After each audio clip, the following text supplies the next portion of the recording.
My arms are long, my hair is woolly,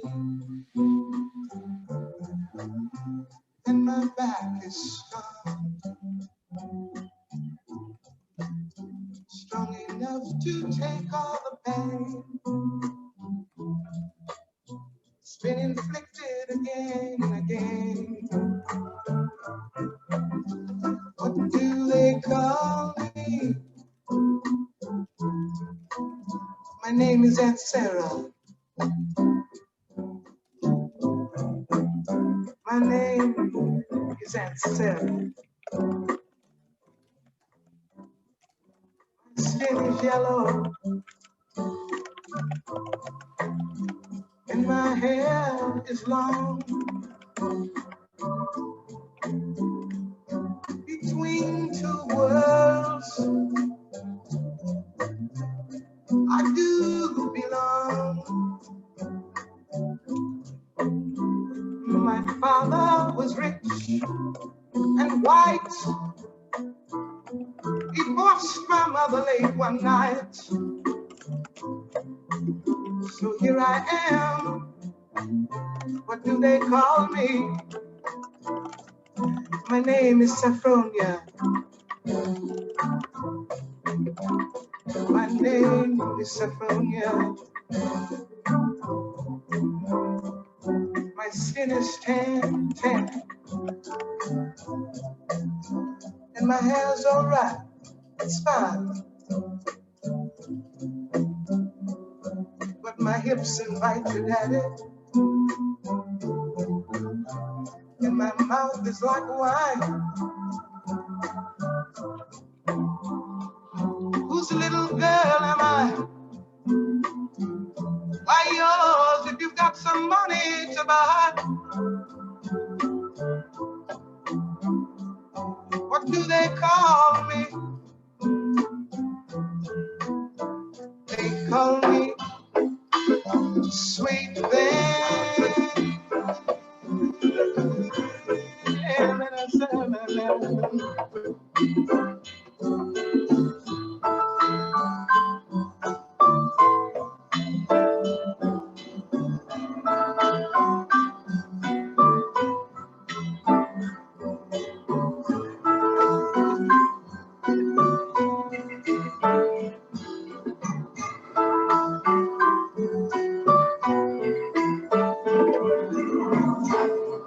My skin is brown and my manner is tough. 'Cause I'll kill the first mother I see. My life has been much too rough in this hot sun. It's been too rough. I'm awfully bitter these days because the only parents I know were slaves. What do they call me?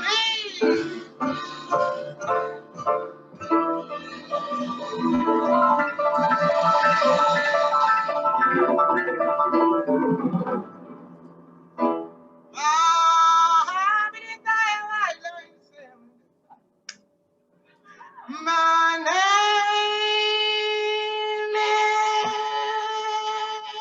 is PJ.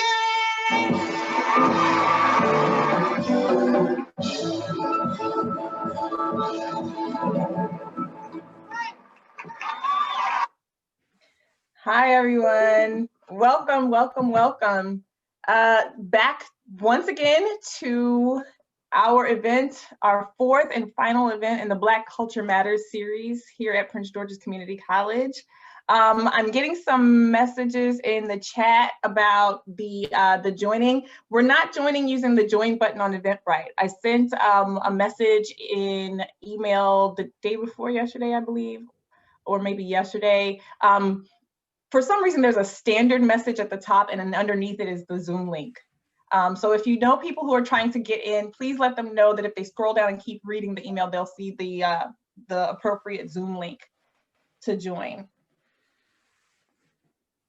The The Zoom link it's some people are saying the Zoom link is saying inoperative, but then there are other people who are in here. I don't know. Okay, so another email just went through that works better. I sent the same link in both emails. I'm so confused. Okay, well, I hope we will get more folks in. Yeah, I literally just pasted the same link in both emails at the same time, so I'm not sure what's going on. I hope that in the future for next semester's events, we will have all of those technical issues worked out with Zoom and Eventbrite kind of working in tandem. So my apologies, but I am happy. I'm excited to be with you all again for our event. Thank you for all the lovely compliments, and thank you for the check-ins. It's almost become a matter of tradition now that we've come together 4 times for all our guests around the world and across the country to check in from where they're logged in from. And so we've got Jamaica in the house, we've got Australia, we've got all kinds of parts of the US. And Portland, Oregon, wow. So we're excited to have all of you. Arizona, wow. So please send emails to the AASI email address so that we can kind of stay in touch with you and know where you're logging in from. Wow, this is great. So I'm trying to kind of take up a little more time and let more of our guests join us. Wow. We have 76 participants. We're averaging about 300 every event. And you all make this great. The energy you put into the discussions has been wonderful. So thank you. Once again, my name is Dr. Iele Ichile. I'm the director of the African American Studies Institute and Prince George's Community College. While we're waiting for folks to join us from down the street and across the world, I'm going to read our mission statement. The mission of the African American Studies Institute at Prince George's Community College is to facilitate the critical study of the realities and possibilities of people of African descent, both in and beyond Prince George's County learning community. Anchored in the Division of the Humanities, English and Social Sciences at PGCC, the African American Studies Institute engages in digital outreach, educational programs, research, and community partnerships. The primary goal is to create spaces in which Black lifeways are affirmed, justice is a top priority, and healthy futures are envisioned. So once again, welcome to the 4th and final installation of our 4-part fall series, the Black Culture Matters series. If you missed our previous events, please find them on the PGCC TV YouTube channel. There's a specific playlist for the African American Studies Institute at PGCC TV on YouTube. In fact, each of our events are there. This event will be recorded and also uploaded within a week or 2. So please check back.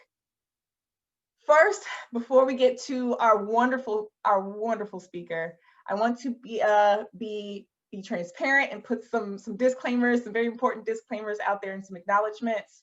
I need to say that this project, this whole series was made possible in part by a grant from the Maryland Humanities Council through the support from the Maryland Historical Trust and the Maryland Department of Planning. I also have to let you know that any views, findings, conclusions, or recommendations expressed in this program do not necessarily represent those of Maryland Humanities, the Maryland Historical Trust, or the Maryland Department of Planning.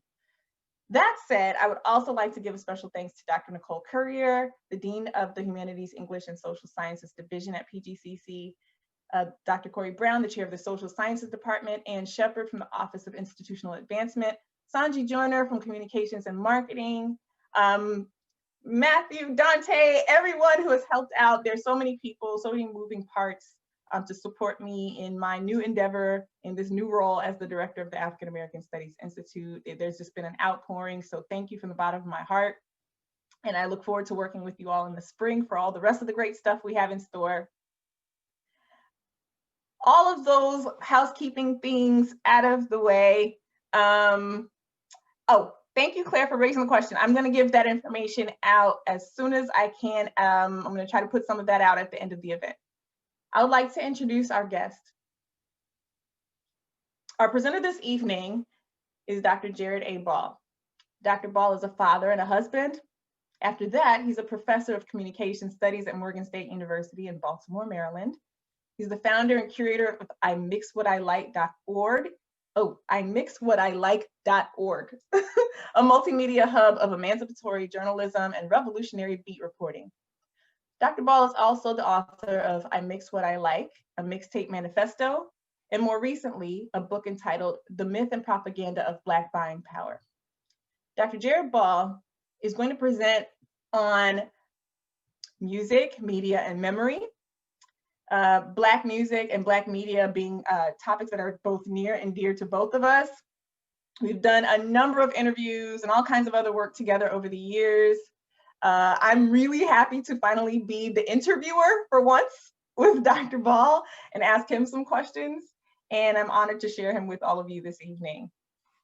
After the lecture, I'm going to ask Dr. Ball to respond to a media artifact of my choosing related to this topic. He doesn't know what it is, but he'll be asked to respond extemporaneously to whatever this media item is.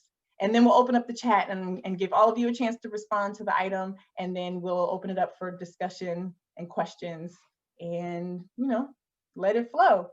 So without further ado, I'm going to invite us to welcome Dr. Jared Ball, Media, Music, and Memory. Thank you, everyone. So first of all, thank you, Dr. Ichile. And I am both excited and terrified about what you have in store for me later. I'm very happy to have been invited to this series. Dr. Ichile is one of my favorite people, and I do invite people to imixwhatilike.org to find our many interviews and discussions. And then wherever else all the other ones of her are, please go find those as well. Yeah, so let me start my little timer here. I am going to, if I can, so I'm very excited to do this, and also excited to get to talk a little bit about some work I haven't gotten to focus on in unfortunately too long. So it'll be good to lay some things out and then hopefully have an exciting and vigorous conversation with all of you. And I really do appreciate everybody for coming from wherever in the world you are, even down the street. We appreciate that. So thank you. All right, so let me just do this screen share. I just threw together a few slides to work from, and that is sort of a composite of a number of different things, but just to get us a start in a little bit of a conversation here. So the first thing, again, just to start with, is a quote that I often like to share with my students to get, again, some conversation started. But that goes something like this: that given the context, no one can expect to be simultaneously rich, famous, and radically political. And as maybe we can talk about, I think there is a great amount of interaction and continuity and engagement between politics, political economy included, the management of public opinion and behavior, and popular culture, and to this extent, popular music. And when I think the historical record is also pretty clear, again, we can hopefully talk about some of this, that whenever, particularly Black people, but not exclusively, whenever people look to engage or to combine those three elements, rich wealth, fame, and radical politics, something awful happens to their career or worse. And I'm almost certain that this is without exception, at least here in the United States, but that's maybe something we can come back to. In terms of memory, I just wanted to grab this quote I've always liked from Houston Baker in this book that I also really like in his critique of popular public Black intellectuals. But specifically in terms of memory, he said that critical memory, the very, I can't even see the thing, the very faculty, or I think, of revolution, which is always in crisis because it judges severely and censors righteously and renders hard ethical evaluations of the past that it never defines as well past. And at least as I interpret that, for this context, popular culture and popular music in particular have been turned by design, weaponized, against, in this case, the Black or African descended population here in the United States, to manage and limit public opinion and ultimately behavior. And in this case, to render almost useless our critical memory, which is supposed to judge harshly, as I understand this quote, the current, the contemporary, so that we never assume that processes that have begun historically are over or should be seen as well past. In particular, this case, enslavement, colonization, which is I'll talk about here, now have set in motion some processes that I think are still at play. Now, I dug out my, from my old dissertation, a model that I started to develop to try to explain what I was saying then, which I still think is relevant here. And for the sake of our discussion, we'll just focus on the center and the top, the center and top center bubbles. In part because they center, the center bubbles centers what I think is the fundamental condition here of African or Black people in the United States, one of domestic internal colonialism, where processes of enslavement created not only different ethnicities or groupings of ethnicities and different geographic, geopolitical entities, created the countries we now know of throughout the continent of Africa, Central and South America, and really every boundary on the planet is really in some form or fashion a response to European imperialism. But this also created an internal colony, a Black internal colony here, which to this day largely holds the same basic tenets of that relationship, one that is extractive, one that is exploitative. And in this case, the Black community is mined of its natural resource of cultural expression and music. That music is turned, is mass produced and manufactured as a product that is then used as a weapon of psychological warfare against that same population. Or as Frantz Fanon once said, the goal is not to destroy the culture of the colonized, but to ossify it and hold it in a form that testifies against its own. Simply put, my argument here is that this creates an ideology of mass media that Karl Marx started with in terms of defining the original sin of capitalism, commodity formation. That is, the goal is to turn everything and anything into a commodity, something that could be bought, sold, or traded. In this case, that would, of course, be cultural expression or music. The great writer Greg Tate has talked about the original sin of this country being enslavement and the commodity formation out of African people. And then John Downing and Charles Husband said, in terms of media concepts, that white supremacy or anti-Blackness or racism have become this country's conceptual original sin. So if we put all of that together and then add a few more pieces here, the colonial conquest initially from Frantz Fanon, the total conquest of land and people, what Kwame Nkrumah described as the practice of domestic colonialism being capitalism. And then skipping down to those we haven't covered already, Marimba Ani and others who have talked about the destruction of African consciousness as a political necessity. So in other words, what I'm trying to quickly argue here is that part of the colonial process of conquering land and labor and resources, in this case, requires the misshaping or rebranding or repurposing of the cultural expression of the colonized so that it testifies against the people that are producing it and helps justify their unequal and colonized position. Broadly speaking, I always like to talk about this book as one of my favorite to mention within a broader context globally. The domestic colonialism that's occurring here with Black people is also taking part, is also part of a global or larger process of imperialism obviously throughout the globe.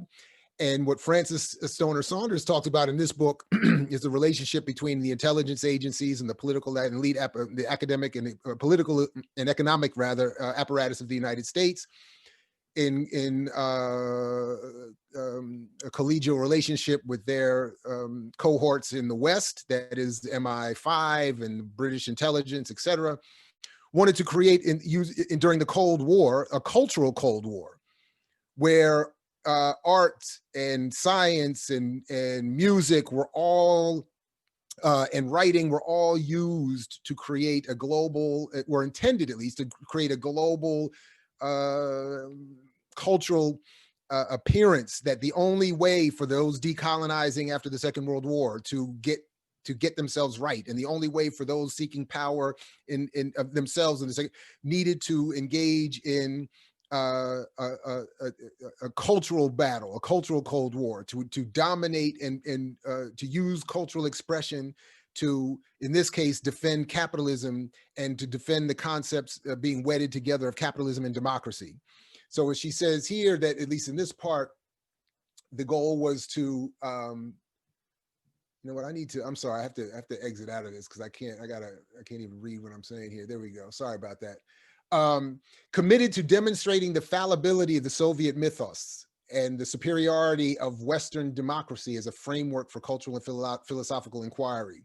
So in other words, what she's talking about is that and it's pretty, if anyone who's not already familiar, at least with her work, might be shocked to the extent to which those in power worked to fund magazines and broadcast outlets, and they would support certain academics, certain painters. They thought of even of Picasso as representing a kind of a lack of communist rigidity in his work, so that just supporting Picasso was somehow seen by those in power as promoting capitalist freedom, the idea of capitalism and freedom, etc.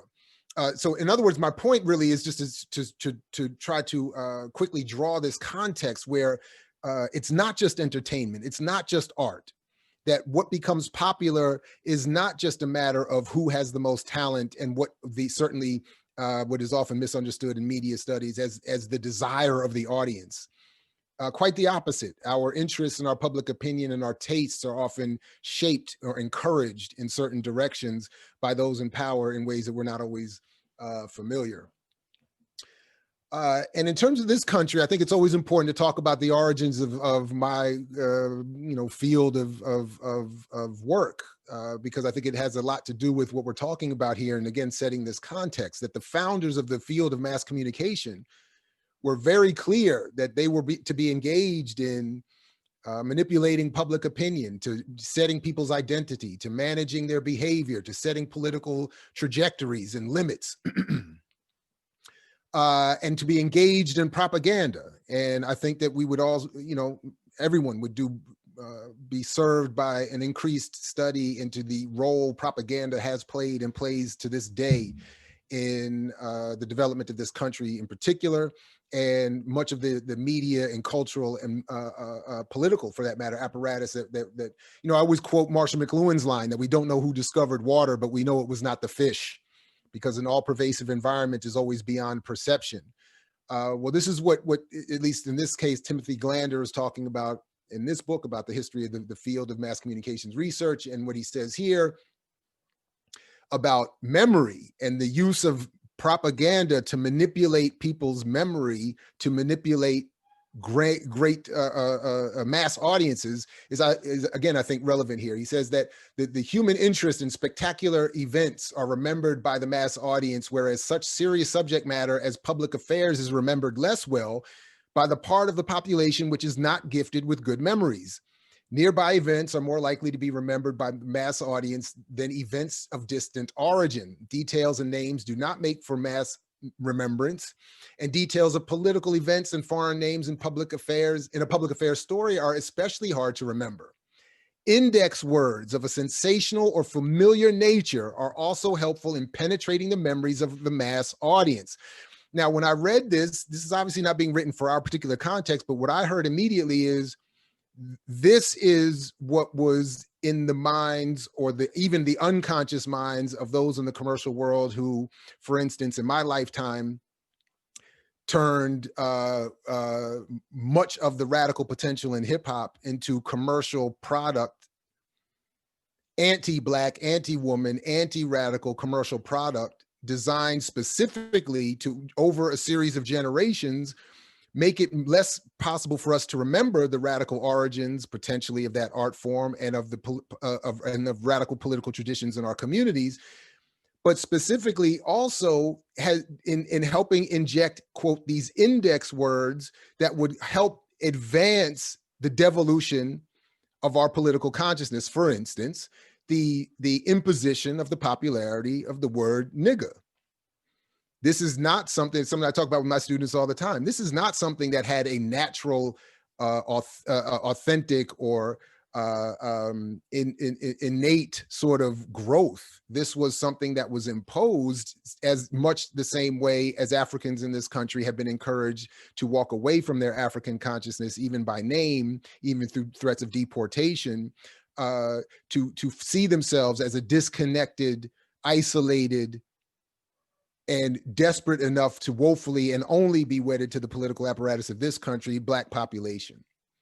And then lastly, I just have a quick reference to Theodore Adorno, who talks about the sheer imposition of repetition to confuse us into thinking that what we like is merely what we is really just what we recognize, and that this is also what helps limit memory and shape propagandistic visceral response to, as Kwame Ture would say, the stimuli that makes us think we're thinking. And as I just sort of turn to wrap up here in the last 10 minutes or so, I wanted to address a little bit to try to quickly connect some dots before we get into discussion of what it is I'm trying to share here.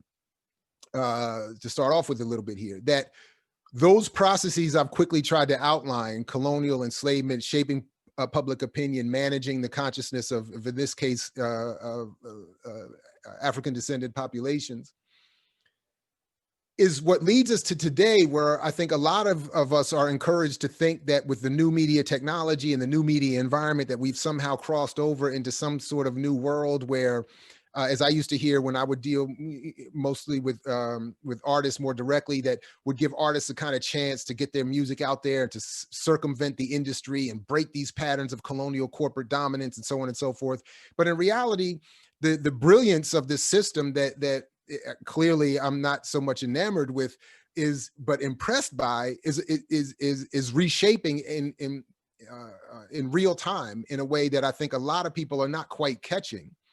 So what I just threw here together were just quickly two images to sort of show a little bit of what I'm talking about, that even in this new media environment, there's a level of corporate consolidation and commercial influence over popular culture that is taking place in a way that I think is making it harder for people to realize is still going on. Whereas it used to be so much easier to identify the 2 or 3 major corporations and record labels that used payola and other forms of mechanisms to buy up artists, to shelve artists, to promote artists, to create wealth for themselves, to rip off artists. There's somehow been this illusion that with new media technology that we are advancing out of that, when in reality, what many of us are not enough aware of or encouraged enough to realize is what people like Harold Innis and McLuhan again and others have been saying for a long time, and the brilliant African scholar Bruce Cosby, who's talked about Africans and their relationship to technology. But the point being that advances in technology develop with a paralleled consolidation of power, going back to the printing press all the way today to the internet, that the new technology allows for those in power to consolidate their power, consolidate their control over that mass medium, and further expand their consciousness onto the rest of us. And this is certainly the case, is what's happening here. The top graph I'm showing here, just quickly, and we can of course come back to this, is showing that despite what people have been thinking in terms of the advance of technology and time, artists are actually, oh, well, this is not that graph. The other graph I forgot to add was that artists are actually making less now per stream than they were making per sales of CDs and albums before that. And what this graph up top is showing is that the streaming business is growing so much that it's going to take over the revenue being generated by the music industry of just a couple of years ago. So initially there was a concern of how the internet was going to relate to the industry, and how was the industry going to continue to make money, and was all this going to destroy the music industry? And a lot of people hopefully got excited and thought, oh, we're going to destroy the music industry. No, quite the opposite. It's further consolidated with even more influence, more ability to project itself and to make even more money while paying the artists even less. And then this piece here at the bottom just shows a little bit of that same consolidated corporate structure, where even in the streaming market, you have the same kind of handful of corporations. And if we get into the weeds behind the scenes, who are actually owned by the same corporations and rather than private equity groups and investors. But and then even more specifically, did I include that one? No, that's where I stopped. I'll just stop to share for here. But even more to that point, for those of us who know anything about hip hop, is that the head of YouTube Music, which has now become the dominant disseminator of music in the world, is Lear Cohen, who, for anyone who has any appreciation for the history of hip hop, knows has been a thorn in the side of hip hop and hip hop heads for decades, has now surfaced in an even more prominent position, having greater influence over the art that we project or is projected to us. And then very lastly, what I think is important to understand is that it is, as I alluded to a moment ago, the sheer promotion through ownership of the art, through control of the mechanisms of distribution and popularity, that these handfuls of corporations and their spokespeople and their leadership, like Cohen and others, are able to determine what becomes popular to 12 to 18-year-old Black kids and many of the rest of us, even as those kids and young people don't even realize what it is that's happening. And just as was the case when I and others were growing up, the assumption is the artists we are hearing the most from are the most talented. They're the best. We are supposed to be hearing from them, when in reality, they have been selected because they are performing some other function that supports the ideological and political interests of those who actually literally own their product and own them as product. And if we talk about 360 deals and all of this kind of stuff, we could talk about the total capture of popular entertainers, because lastly, the goal is to make sure, as I started with, that we don't run into the accidents as they were considered historically of people like Canada Lee, Hazel Scott, Paul Robeson, Bob Marley, Peter Tosh, Tupac Shakur, John Lennon, and many others who, once they reached a certain level of fame and wealth, turned to a certain radical form of politics, and all of them, depending on, however you want to point to it, had their careers and lives end abruptly when they had been at the top of their art. And nowadays, while we hear on some level we want artists to become politically active, it's clear that there is a price to pay for it, and we don't certainly see it as often as we would like. So anyway, I'm just short of my 25 minutes, so I'm going to stop there, and hopefully I've laid out enough for us to get busy with a good conversation. And again, I'm very happy to have been invited, and I look forward to the next level. Thank you, Dr. Ball. You always come with all of the data, and that's something I really appreciate about it. You really dig deep into the research, and what I always find fascinating about what you say is that, like, this is not hidden, deep down in some some basement where you have to go dig it.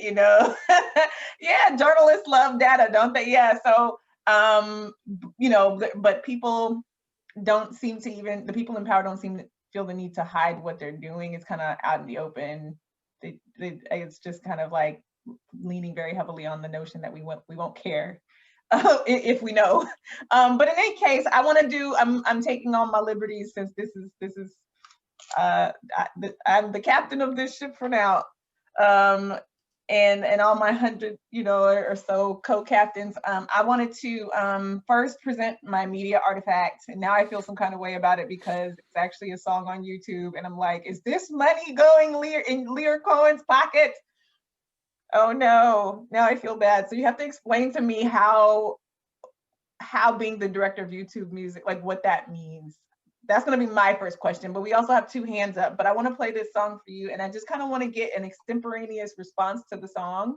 I actually played this song for my classes this week, and and we had a good talk about it. So I wanted to get your thoughts and also the thoughts of the folks who have joined us this evening. So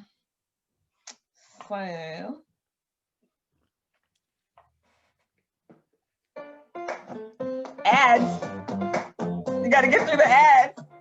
Okay. But that's funky, right? It's messing with me. See, they know what they're doing. All right.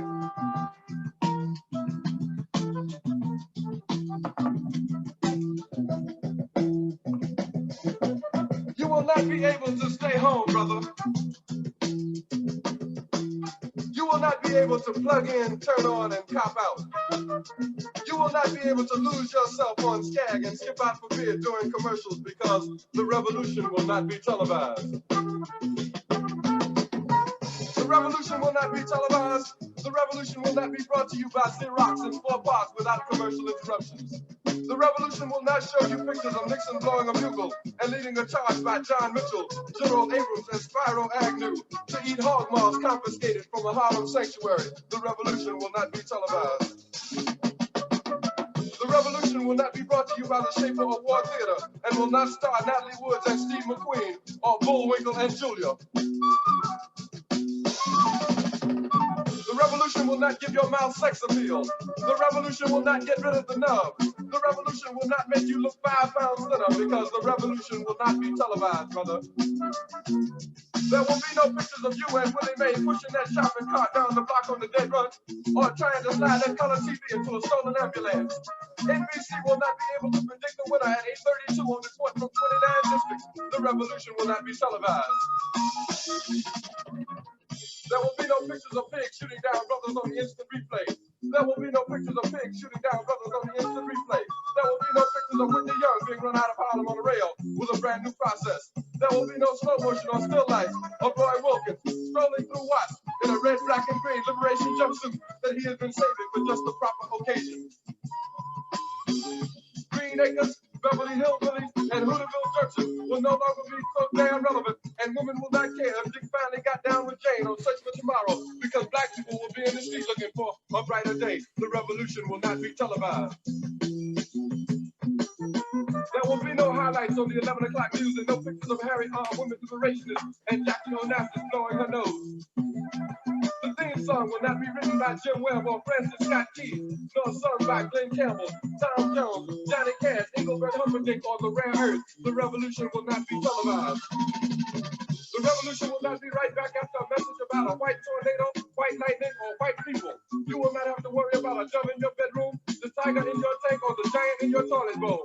The revolution will not go better with coke. The revolution will not fight germs that may cause bad breath. The revolution will put you in the driver's seat. The revolution will not be televised, will not be televised, will not be televised, will not be televised. The revolution will be no rerun, brothers. The revolution will be live. All right. All right, so as a number of folks in the chat have already pointed out, this is Gil Scott-Heron's "The Revolution Will Not Be Televised." One of the best. Okay, so my personal opinion, what are your thoughts, Dr. Ball? So my first reaction is, of course, that I wish I still had my drum set and my funk band. Shout out to Mama's Biscuits. We were doing it big in the late 90s. No, I'll just play. So that was the first thought I did have, actually. The second thought I had was how crazy it is that at the end of his life, Gil Scott-Heron said that Obama was the revolution.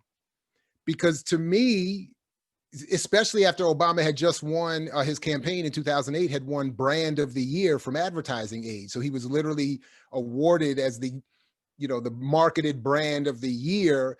Right then, Gil Scott says he is the revolution.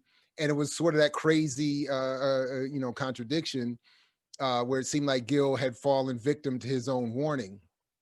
But essentially, I think it's still one of the finest, not only musical pieces, but pieces of media analysis that has ever been produced. I mean, in 3 minutes or 2 minutes or whatever. That commercial media in particular are here to play a particular function and purpose, and that is to, particularly in this moment, present progress and change through sheer symbolism. You know, so Congress people can take knees with kente cloth. Or my favorite was when Jamie Dimon took a knee in front of his vaults, his Chase Bank vaults, and put the fist up.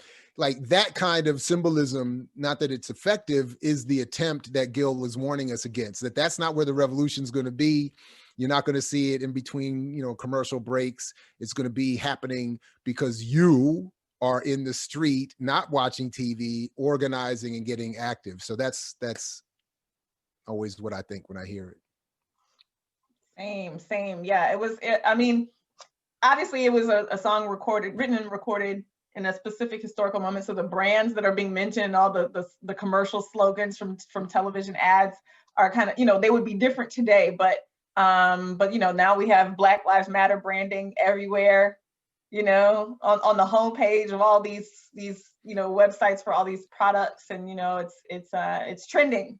Like Black Lives Matter might win some branding awards. I suspect. But yeah, folks in the chat are already live. I did ask the YouTube question. I wanted some more information about Leah Cohen, but I right. also make sure to respect the couple of hands that are up in the Q&A. Well, the short answer is that when you know, YouTube is as just as you were demonstrating, and we're all demonstrating, it's the dominant mechanism for playing music now. It's the number one. And Cohen, who was brought in a couple of years ago to head up their music division and help create this popularity, you know, coming out of Def Jam and all that long history, what he's able to do is sign artists. He's able to assure that people will get certain prominence and placement on the platform. Whatever goes into generating the algorithm, you know, outcomes that put certain songs or artists in our searches or on our platforms when we log in, all of that is at his disposal. So, and at the same time, what I always like to remind people is it also means by almost default or whatever, that he's able to marginalize others, what intentionally or not. If you're able to create enormous amounts of popularity, then just by the fact that people are focused on that, you're not focused on something else. So he has a tremendous amount of influence. And then what also ends up happening is that unconsciously, young artists or artists in general will look to shape their performance to appease him.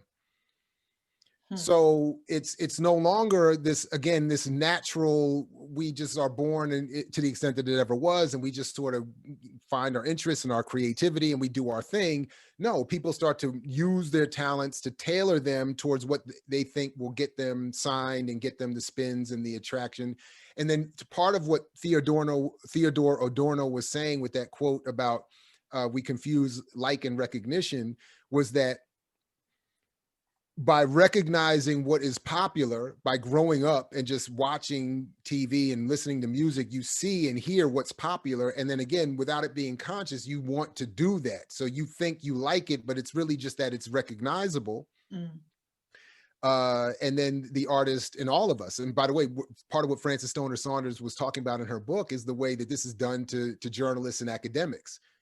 That they don't have to tell an academic, you must research this and write this way and publish this way. We see, well, look at who got the grant and look who got the appointment and look who's on TV. I want that. So unconsciously,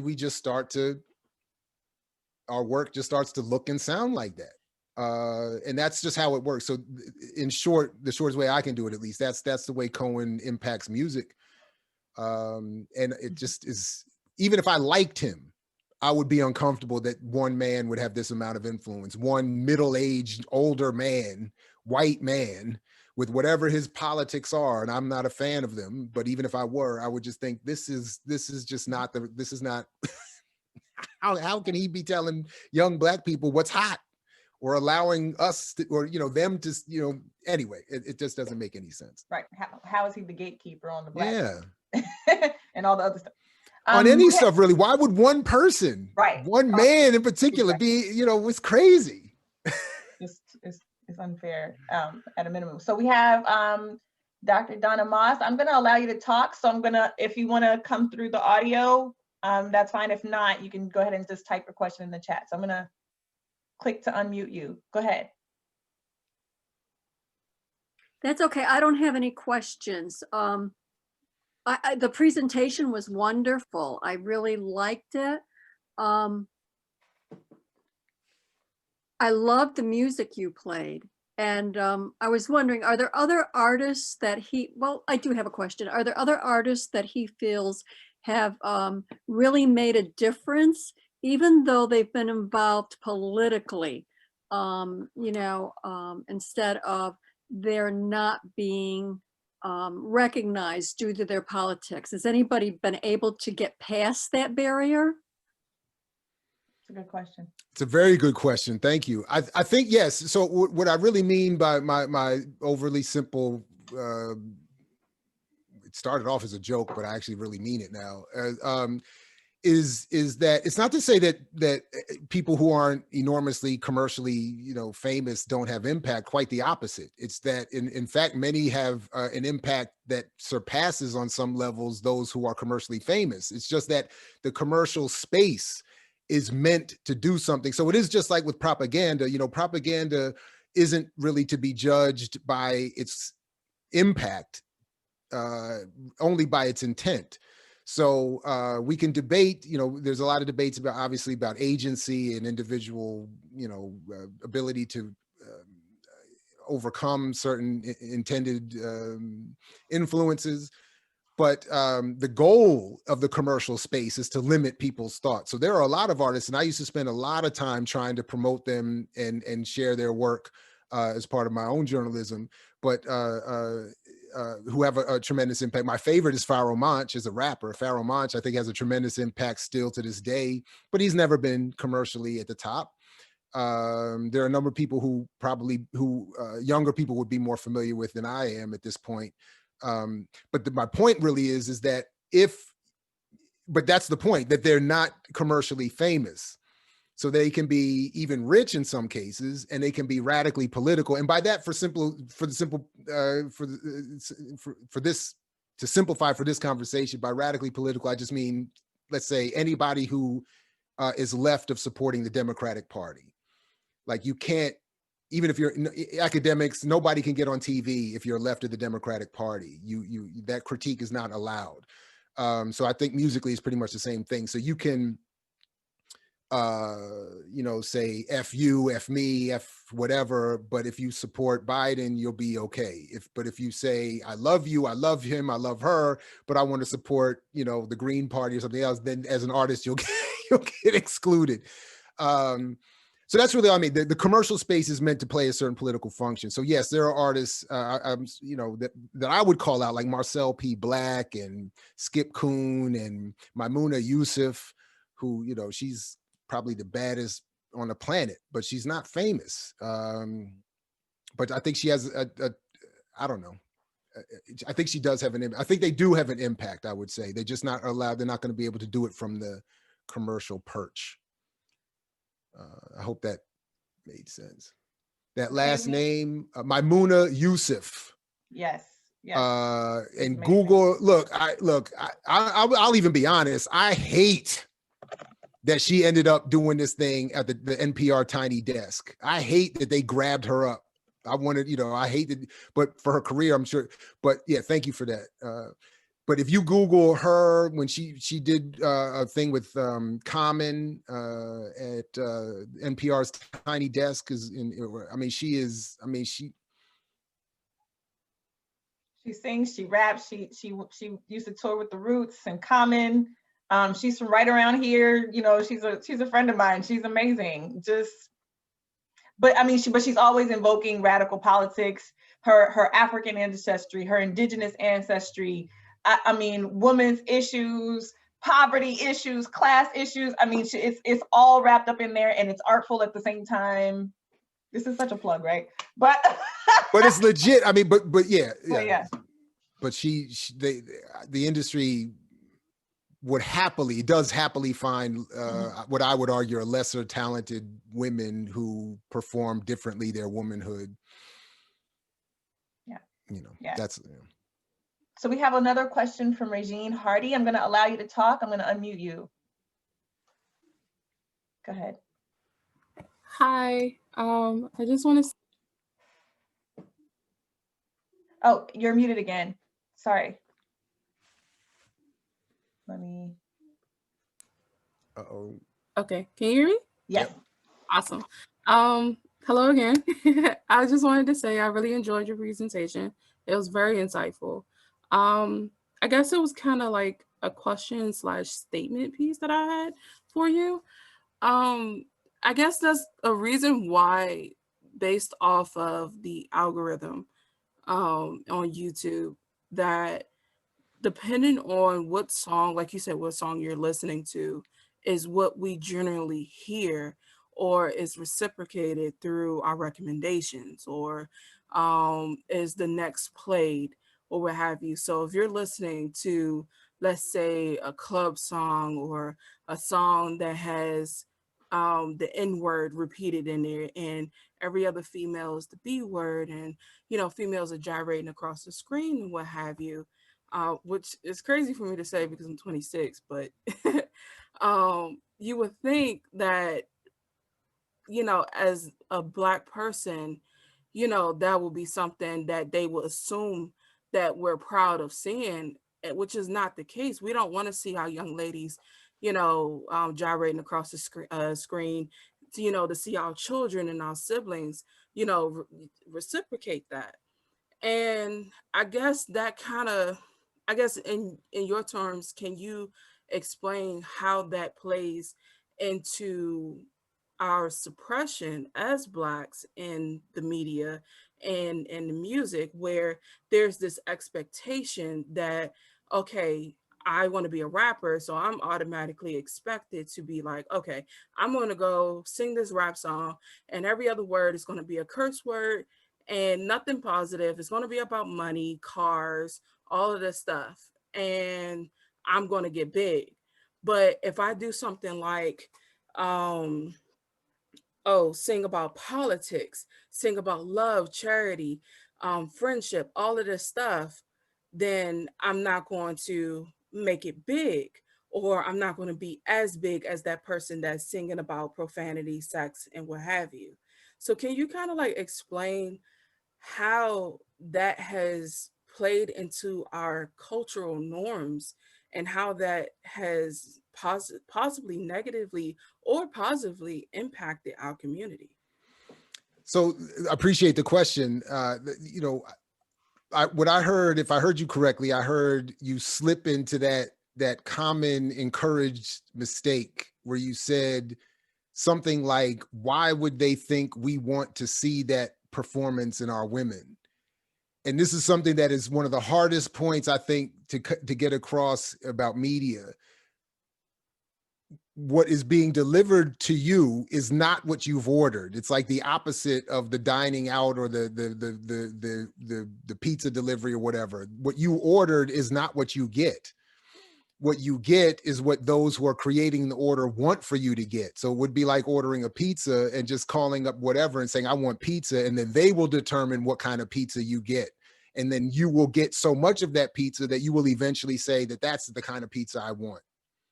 So my point in that is that the people doing the selecting of, in this case, for your example of the way women or what women will be seen performing in what way, are mostly rich white men well over 50 years old. That was my point about Lear Cohen.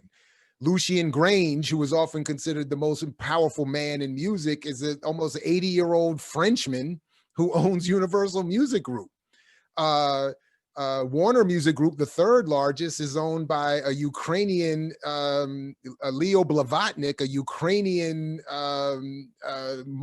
probably billionaire who owns like chemical companies and software companies. Music is just one piece of his operation. And of course, Sony is run by old Japanese executives. So these are the people. So what I'm saying is they're saying, consciously or not, when I look at a Black person this is what I want to see. Because again, it goes back to the history of this country. The origins of pop culture in this country are Black people, enslaved Black people, performing a version of themselves that whites want. Later, white people would put on blackface to do a better job of performing the version of Blackness that they want. The trick with media is everything that's claimed to be Black targeted media is only targeting Black audiences with a version of Black people that white audiences want to see. When a former colleague of mine and I did a book chapter on Tavis Smiley, and I was forced for the research to watch all of his movies and do all this research, and I'm still, I think, suffering PTSD from it. We found a Tyler very, Perry? Yeah, Tyler Perry. Yeah. What did I say? Did I not say Tyler Perry? You said Tavis Smiley. Oh, no, sorry, Tyler Perry. Well, I have a similar critique of Tavis, but no, Tyler Perry. Sorry, Tyler Perry, excuse me. Sorry, Tavis. Tyler Perry, thank you for that. That we found this article where I don't think he has the same relationship with Lionsgate Films now, but at the time, Lionsgate Films was putting out his movies. And a white woman executive from Lionsgate Films said in the New York Times, we put out Tyler Perry films because he satisfies the niche need of Black films that white audiences want to see. So Black people who want to see Tyler Perry films, they're not the target of the producers of his movies. The white audiences who want to see versions of Blackness that he is producing are the target audience. And that's why his career is still going. So this is part of the trick that we're caught up in. So when you see, now this isn't to say that all Black people are innocent or whatever, but it is to say that when you see so-and-so wiggling her body on camera, it doesn't matter who in the Black audience may be appreciating that or saying that they want that. It is the desire of the white male, mostly white male executives who own all of that art and the platforms through which it's disseminated, who want that performance of Blackness. Very lastly, Walter Lippmann, in his famous book about journalism and public opinion, said something I always refer to because it was so striking, that he said the negative Black imagery that white people produce in white media is, as he called it, a self-defense mechanism to make white people feel better, because as all the colonial scholars are very clear, colonialism as a process doesn't just create the oppressed, it creates the oppressor, and the oppressor has to constantly recreate themselves by recreating the oppressed. So this is one of the reasons why we keep seeing this cycle repeat. I'm gonna take, thank you for that. I'm gonna take another question, a question from the Q&A, and then go back to the hands up. And also I'm noticing like, they're all kind of similar questions, Dr. Ball, coming from the chat of like, how do we get to the truth, right? So much of our series has been about like an internal dialogue within Black communities of like how we create culture that affirms our humanity, that reinscribes it, that reminds us of it, that how we create culture that in essence is a maintenance, of that. A lot of what we're talking about here is how people kind of fragment, dislocate, and destroy that in various ways and seek to control that.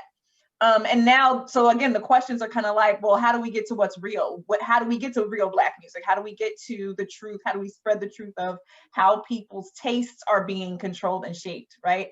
So the Q&A question is from Yao, and he asks, can the conscious community or people who are for the elevation of Black folks use things like click farms to compete and put the artists we want on the mainstream or out in the forefront? No, and I don't think so. And I don't think that should be the strategy. These click farms and these mechanisms exist precisely because those who create them use them for their own purposes, which is why I don't agree also that, anyways, I don't think that's that should be, I don't think that should be the plan. What I think should be the plan is equally vague and difficult, which is, well, there are two things. One, I try to always act in the philosophy of emancipatory journalism. And what the professor Hemant Shah, who coined that phrase, simplified it to mean is that those who are colonized or oppressed become organized and produce journalism and media as part of that organizational work in the service of that organization's goals. So that doesn't mean you create fakeness and badness and bad work and bad journalism and lies. It means you operate with honesty and research and integrity, but with a clear bias. You reject these notions of being unbiased, and with a clear bias of serving your political interests, because those in power are definitely doing the same thing, even if they claim the opposite. The other thing that I've tried to, so I say that to say that if we become, even if artists become members of radical organizations and produce art in service of those organizations' efforts, that will not only increase political movements and organizational strength, but it will increase the audience for that artist. The idea that artists can compete against the commercial apparatus that created the apparatus is, I think, fantasy.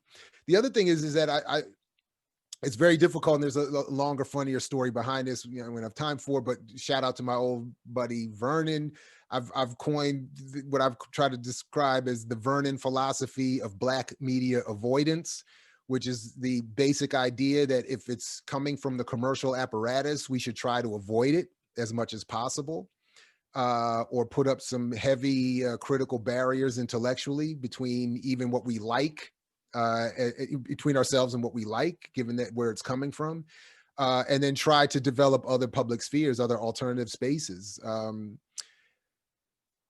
The one thing I like about that click farm idea is the collective nature of it. If radical artists work together to create spaces for themselves and that magnifies the reach of their collective work, I think that would be a good idea, a good start at least. But I don't think you can. So what's a click farm for folks who don't know? Oh, click farm is basically the shady version is elite corporations fund people in largely oppressed parts of the world and colonized parts of the world to basically sit on computers or run algorithms that just pretend like they're liking and clicking on stuff that you know. So you see somebody has 2 million YouTube views. A lot of that could be generated by a click farm. You might, a lot of them are in India. That's a hot place, just a bunch of people in a room clicking on stuff and making it seem like, and I've even seen artists, I mean, even regular grassroots cats in the street can put some money together and hire these services and get their numbers up, and they're trying to do that. But it's not just about getting clicks, it's about having the algorithms so that every time you log on, somebody's song is popping up, somebody's album is popping up, somebody's, it's coming up in the thread. When you're on Twitter and you see the promoted tweet, I mean, that's the kind of stuff that they're talking, and a lot of other more insidious stuff that's real shady. Real quick, please get Sophia Emojanoble's book, Algorithms of Oppression, which is not specifically about music, but it's about the way algorithms and search engines manipulate anti-Black content to be prevalent. In other words, her point is that Google and other algorithms carry the same kind of anti-Blackness and ideology that are in people. So we shouldn't just assume that AI is going to be free of white supremacist capitalist tendencies. Right. Amiri Baraka says, what is it? Any machine has the morality of its user or something like that. That's it. Or creator. Okay, we have one more hand up. Faith, I'm unmuting you. Go ahead. Hello. Hello. So I wanted to ask a question about the fact that I know that in America, social constructs and stereotypes are really often perpetuated by obviously corporate positioning people in the media, and we know that a lot of our social constructs and stereotypes, especially racial profiling, racial stereotypes, come from these people just wanting obviously more money, and it's all capitalism. And so I was wondering that since we know that, in order to actually make any progress, or what would you say to make any progress in these Black communities to kind of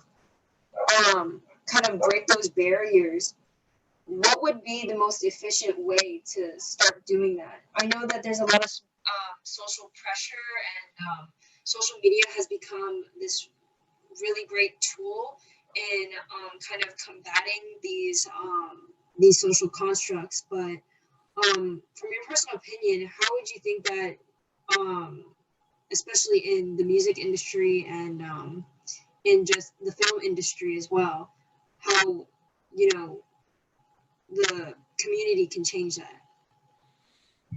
The only way that any institution can be changed is through the assumption of political power. So unless there's a revolution of power in this country, none of these institutions are going to change. They function at the behest of those in power. So I don't think so really I just think people need to do more to organize politically and let the solutions come out of that work. People, you know, it's a lot of this. I don't know exactly how to do it, by the way. I don't know what exactly can be done, but I think that, you know, because I think that, but a lot of what has happened needs to happen again in some new form. That is, how do you create in a digital world the alternative spaces that are known to be non-commercial spaces where different, in this case, art can flourish, and people know that they can go not only to find a certain artist, but a community of people who would be gathered there. So in other words, how do you recreate digitally what I used to go to, like the local non-commercial you know, hip hop DJ record stores that don't even exist anymore, where you would just go and it would be all the hip hop heads, you know, looking at the rare records and all the, you know, everybody understanding we're in a space that's not, you know, that's free, and, you know, feeling like we're, you know, doing something. You're never going to hear this on the radio. You're never going to see this on the, you know. How do you recreate that digitally and in collectives that are politicized to get political power? And then how do you get people who are artists to produce, you know, more of that art in service of those politics? I know this answer is terrible, but I don't know. I don't know exactly what to do. I don't. I mean, it's understandable. It's understandable because I mean, isn't this what has been going on for years and years and years post Reconstruction period? That's basically like this whole entire time is just trying to create progress and trying to accumulate political power. I mean, it's gotten to the point where obviously there was the establishment of Black militancy and Black militancy groups and everything like that, and so that's understandable. I just wanted to know because of the digital aspect of our generations and how that comes to play in with all of this. It's not an advantage. The one thing that I would slightly challenge you on, when you said something to the effect that social media have helped change or open up the landscape as it regards to race or something to that effect. I think quite the opposite. Social media is destroying political consciousness and collapsing so many, I think, different you know, ideas and confusing things more than it's helping. And I think, again, that this is more or less by design. And we should, again, remember, you know, the internet is military technology. This is not something that was created to help, you know, some of the people later who might have come along might have thought they were trying to help, you know, bring people together. But the technology itself was not designed to do that. It was designed to help the military, you know, advance its mission. And this is why to this day, those in power talk about the internet. When they talk about the internet, we're talking about spreading positive video, whatever. They're talking about full spectrum dominance. You know, they're talking about, you know, we're over here tweeting and posting our this and that, and they're using that same technology to you know, to drop drone strikes and put surveillance drones and satellites all over the place and monitor everything everybody is doing, and to put, you know, Operation Sock Puppet together, you know, where you know, the military intelligence agencies are creating social media, you know, fictitious characters to go out here and do all kinds of crazy stuff. And so, I mean, you know, all this talk about Russia is the United States. It's not Russia that's messing up the all that's happening right here. By the way, I thought it was real funny. Shortly before, you know, I can't remember I got to go back and find this. Maybe somebody on this this discussion can find it. But shortly before all this stuff about Russia and China, a couple of years ago, there was that story that broke that I forgot what it's called, but the NSA's technology that allows you to hack into everything and make it look like it's happening somewhere else had been stolen. It was reported it was stolen. Yeah. I mean, And now all of a sudden, Russia, China, and Iran are doing everything. I was like, wait a minute. Yeah, I understand that there is obviously the opposite spectrum of social media. Someone even in the comment section said that it creates this kind of comfortable place for racism to exist and to kind of just like be there. I've noticed that lately, especially in this year, people who are racist are more likely to be proud of it than I think ever before. I think racism has been kind of blatant in any time period, but I think this is like one of the times where people are just really overtly proud of being racist. And so I see how social media can also perpetuate that as well, and kind of creating the safe space for that kind of energy to spread. So I guess, yeah, it's kind of a confusing situation with social media. I'm looking for the link now. I'm gonna put it in the chat, but because I haven't connected with her work in a couple of years, but Dr. Morgan Maxwell was doing research on showing that the more engagement with social media that Black people take up, the more physical and psychological damage that they suffer through exposure to racism. So it's her work was showing that we spend way too much time online and it's hurting us. So it's literally causing psychological and physical trauma. So yeah, I just to pop in, because I think this is really important. It raises a question for me about something. I don't know if I just made this up, that you didn't really say this, or like I imagined it was in your work somewhere, maybe in the mixtape manifesto, but I don't know. But you were really just talking about the notion that we might want to start thinking more analog, and you know, and that's particularly difficult in pandemic 2020, right? So obviously this is something you said before this year, but you know, because the more deeply invested we are in the digital space, the more surveilled we are, and then the more our ideas are shaped. It's not even just that there's this absence of social consciousness altogether. It's a curated, you know, idea that makes us think that we have this developed, like we think we're thinking, right? Like we're handed these ideas that we think are like our political ideas. We think they're our social ideas, but like it's all curated and kind of carefully crafted for us. But to the point you were making about the hip hop record shop, you know, as a former backpacker myself, you know, I those spaces don't exist, and that raises other questions about, you know, even gentrification and the fact that, you know, all of these systems are working in tandem with each other to kind of eliminate space, digital space, in-person space. The landscape is just different wherever we are, so it's even tougher now, I think, to find and create space. But I wanted to ask your opinion about No Name and her book club. Right.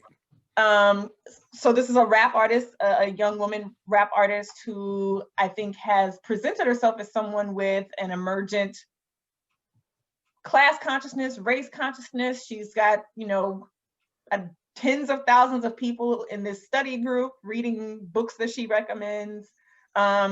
Is that a move in the right direction? I really want to critique because I really don't know what to make of that. And then I'm going to go to the Q&A, and then we have another participant with his hand up. So I just wanted to get your thoughts on that. So I don't have a critique. I've you know, been able to engage with her a little bit. Initially, I appreciated what I thought I saw, or what I think I see. I mean, I think, you know, so I'll speak for myself. You know, I certainly was at one point a young person who went through a political change of sorts. And had I been an artist with some attention behind me at the time, I probably would have been trying to do, I mean, I was trying to start book clubs and I didn't have any attention. I was trying to start little reading groups and I didn't have it. Nobody knew who I was. The only critique I've heard that I would have to give at least some credence to comes from a couple folks that I know from at least work online and some offline, actually. China Fox and Chris Marshall, who'd run a book club out of Chicago and who have argued that No Name is representative of, this sort of new, not really real, not serious, but celebrity kind of, then they don't use this phrase, but they, kind of accuse her as that kind of like virtue signaling radicalism as a wannabe, and have sort of co-opted book clubbing and radical book clubbing and copied what they have done. I don't know, honestly. I mean, I don't know enough about, that's the only critique that I'm aware of, other than when J. Cole wrote a track about her, which I thought was curious because saying, basically because she had said apparently that not enough rappers were doing anything. And then J. Cole took time out of his life to write a rhyme about her. And a colleague of mine was just talking about it actually this morning, asking, well, if for many of our students, Cole and Kendrick are the standard for this generation's conscious rappers, why are they not spending more time making music about George Floyd and police brutality and what, COVID or whatever? And why would he stop to make a track about one Black woman doing a book club, even if he had an issue with whatever it is that she was doing, or felt a certain kind of way because she was critical of rappers vaguely for not doing enough? So I don't know. I mean, I think in general, look, I think, the more people that, again, try to use whatever fame they have to encourage radical ideas is good. And, with all due respect to my, my colleagues or comrades and Chris and China, I don't know. I don't know why we can't have both. Why can't she do her thing? Yeah. Yeah. And just along those same lines, we have some comments about from Paul Jackson. He's been posting some links and some stuff. He was saying that social media is a double-edged sword. He's talking about how the Arab Spring would never have happened without social media. We had another comment. But even that, there's a question with that. Was the Arab Spring really an authentic? Was it the real radicalism that people thought it was, or was it? I don't know enough, but I've seen a number of things that suggest that these were also encouraged by, spurious, actors in intelligence agencies and whatnot. But even if not, my critique of the Arab Springs and stuff like that is similar to my criticism of Black Lives Matter, that they are righteous responses to injustice, but they are not sufficiently organized enough to assume and maintain power, which is why, we see what happens with the Arab Spring, and we're seeing, unfortunately, what I think is the insufficient impact of Black Lives Matter. So, yeah, because Egypt looks crazy right now. Egypt looks crazy, and like the repression of just basic human rights activists is outrageous right now. So I think, if social media, what I think is happening here is that social media is encouraging that people think of event planning as actual political organization. And that is, I think, an enormous problem that has to be dealt with. Oh, event planning is not political organizing. Woo! No. That's quotable. Okay, so someone also suggested that you and I put together a weekly playlist for artists that we do recommend. I was going to ask you, you did list like Peter Tosh, et cetera, some artists that you do like and think that we should be listening to, kind of that maybe move us away from our curated musical and media environments. But like, I'll commit to do that with you. I'm down. Okay. I'm down. Let's do that. That would be fun. I feel like I got challenged. You got to make a mixtape now. You got to. Thanks, Betty. We're going to work on that. Stay tuned. Absolutely. Let's do it. Yes. Okay. Can I just see that is that Kamina Richardson is making a good point that J. Cole was mad that No Name didn't mention names. Okay. But if she didn't call him out and say, J. Cole, why aren't you doing more? Then was he just, what do they say, the hit dog hollers, or what do they call it? That's right. That's what I saw. I was like, oh, the hit dog hollered? Oh, okay, because she didn't say J. Cole. He did get triggered. She didn't say J. Cole wasn't doing enough with his life. Yeah.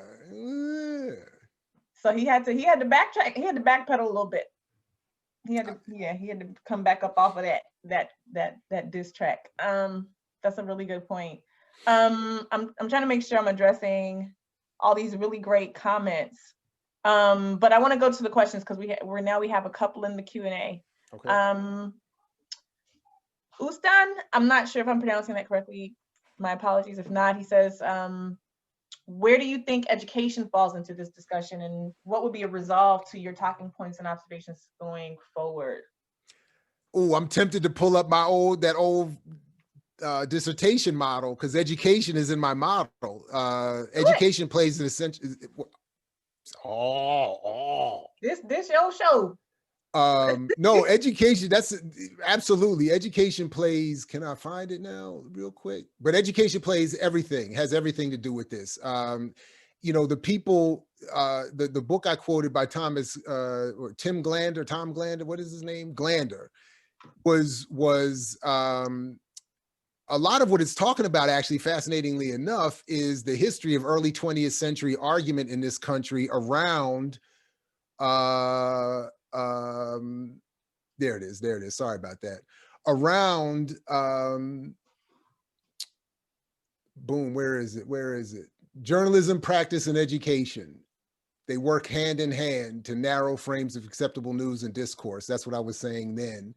But essentially, what Glander was talking about, let me just get the Timothy Glander, what he was talking about in this is the early 20th century argument among, and that's who he's quoting here, among a lot of the dominant or prominent white politicos, journalists, and academics who were arguing about the role education, at least some of them were saying, needed to play in teaching people how to protect themselves against propaganda.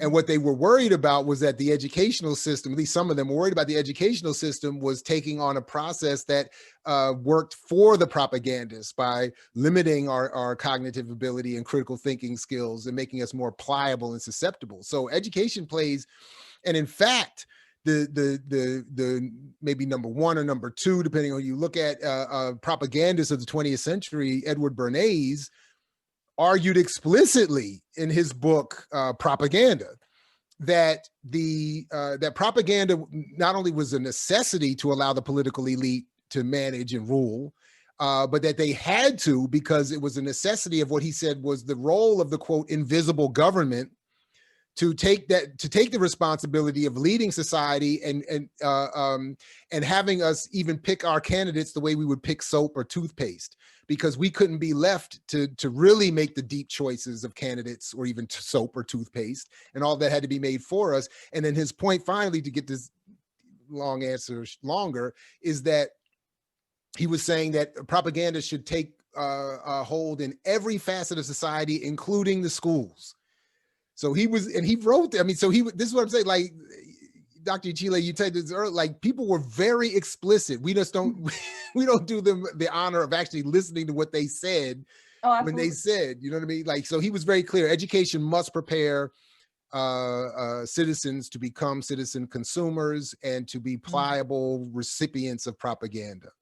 Wow. So it's not just to prime the children to be citizen consumers, but it's to prime them to kind of absorb all the future propaganda in a certain way, priming them to be open to that and receptive to that and trust that, right? And that's why he said to help that was that not only the education system, but the propaganda would take place everywhere, from sports to news to schools to religion to, I mean, he was like, if you put it everywhere and then they're already educated on the basis of not being able to be critical thinkers, then it's just it's a wrap. Yeah. And unfortunately, I think he's been winning. Yeah. Of course, by the way, well, just of course, by the way, to back it up is that when the propaganda doesn't work, here come the military, the police, right, COINTELPRO, et cetera, and so forth, to mop up the mess. Right, absolutely. And that question, by the way, comes from an art educator. He says they're on it. You know, art is one of the few spaces I believe that's left, and obviously we're having a conversation about art, music, but you know, where critical thinking should be encouraged. There's got to be some space somewhere, right? Please. So thank you for that. Also, what you said, that quote or that paraphrase reminded me of something George Washington said, the first president, about how, you know, true democracy is akin to letting a blind man choose his colors, like the colors of his clothing, right? I think I read that in Cedric Robinson's book somewhere, but you know, like the founding fathers didn't believe really in like popular political power, popular political leadership, or democracy. You know, they're like, these people can't pick what goes on in their lives. They can't pick their leadership. And they were only talking about the white ones. They were right. They were just talking about the poor white folks who didn't own land, you know. By the way, I have it on some recent new authority that my last name comes from George's mother, Mary Ball. Wow. Who was one of the most notorious and large slave trading families.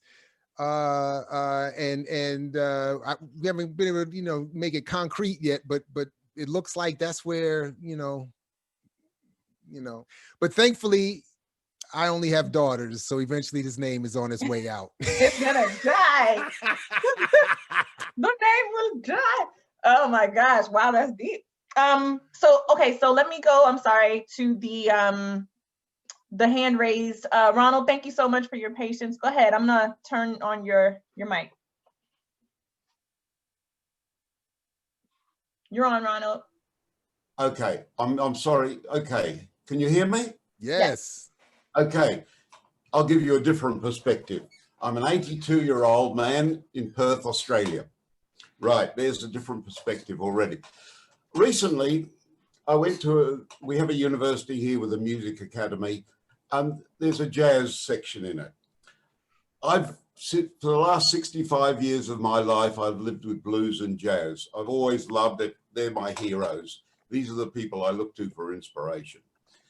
And I listened a lot in the 1950s and 60s to the great jazz musicians, the Miles Davis, the Charlie Parkers, Billie Holiday, of course, who I'm still in love with, and Charles Mingus particularly. So I went to the Music Academy because they were having a concert of Charles Mingus music.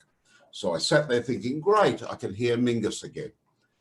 And these 19, 20, 22-year-olds sat down and they played the music of Mingus, and it totally lacked any individuality. It totally lacked any power. And afterwards, I asked them, said, when you were playing Mingus, didn't you feel the anger and the frustration that Mingus put into his music about what was happening to Black Americans in the 1950s? Didn't you understand what his music was about? And they all looked at me blankly and said, no, but we really like his music. And I thought there's a really good example there of people missing totally the point of what the music was about.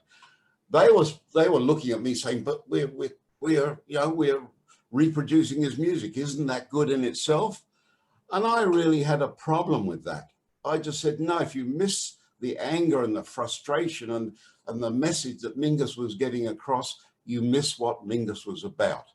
Could you comment on that, particularly in regard to education? Because it seems to me that if you're going to educate people about history, about culture, you need to also include all those elements in it. Thanks. Your comments. Ronald, that was fantastic. First of all, I disagree with you. You said you were going to offer a different perspective. I fully agree. First of all, you have great music taste. So, you know, congratulations. And secondly, I think your engagement with them was right on point. Not only do I agree with your conclusions, but I'm very glad that you engaged them a little bit on that. I don't know, you know, I don't, if I'm misreading some of the context, please clarify, but it seems to me that this is a long, problem that I think Eric Lott famously described as love and theft, where there is this weird thing that happens between the colonial relationship where a lot of times,